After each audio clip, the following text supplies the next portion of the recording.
पहिल्यांदा मुख्यमंत्री पदाची शपथ घेतल्यानंतर देवेंद्र फडणवीस 12 डिसेंबरला पहिल्यांदाच नागपूरला जाणार आहेत। भाजपकडून मुख्यमंत्र्यांच्या स्वागताची जय्यत तयारी करण्यात येते।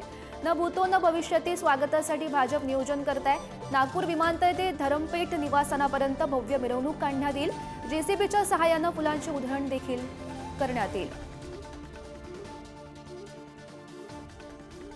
तर या संदर्भात अधिकची माहिती जाणून घेऊयात। आमचे प्रतिनिधी जितेंद्र शिंगाडी सध्या आपल्यासोबत आहेत। जितेंद्र, आपण पाहतोय मुख्यमंत्री पदाची शपथ घेतल्यानंतर जे देवेंद्र फडणवीस आहेत ते नागपूरमध्ये पहिल्यांदाच येणार आहेत। कशा प्रकारे त्यांच्या स्वागताची तयारी त्या ठिकाणी सुरू दिसते?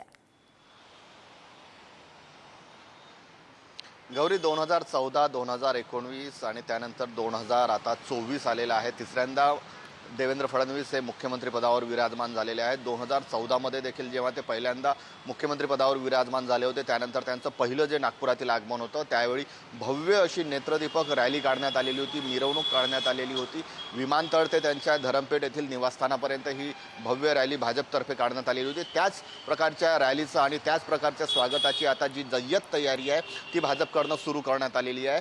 12 तारखेला मुख्यमंत्री देवेंद्र फडणवीस नागपुरात पोहोचतील। नागपूर विमानतळ ते धरमपेठ येथील त्रिकोणी पार्क मैदानावर जवळचं त्यांचं जे घर आहे तिथपर्यंत भव्य अशी एक मिरवणूक काढण्यात येणार आहे आणि या भव्य मिरवणुकीमध्ये मोठ्या प्रमाणात भाजपचे कार्यकर्ते, पदाधिकारी, आमदार आणि सर्व समर्थक जे आहेत ते उपस्थित राहणार आहेत। विमानतळ ते धरमपेठ अशी ही मिरवणूक राहणार आहे। जेसीबीच्या साह्याने फुलांची उधळण होणार आहे, ठिकठिकाणी स्वागत करण्यात येणार आहे, प्रत्येक चौकात स्वागत करण्यात येणार आहे। त्याचबरोबर गुलालाची उधळण होणार आहे आणि 15 तारखेपर्यंत जेव्हा सरकार इथे राहील, कारण 16 तारखेपासून अधिवेशन सुरू होण्याची दाट शक्यता आहे, त्यामुळे अनेक जे भाजपचे राज्यातीलही नेते आहेत ते देखील या रॅलीमध्ये किंवा मिरवणुकीमध्ये उपस्थित राहण्याची दाट शक्यता आहे। गौरी, नक्की जितेंद्र, धन्यवाद दिलेल्या या सविस्तर माहितीसाठी।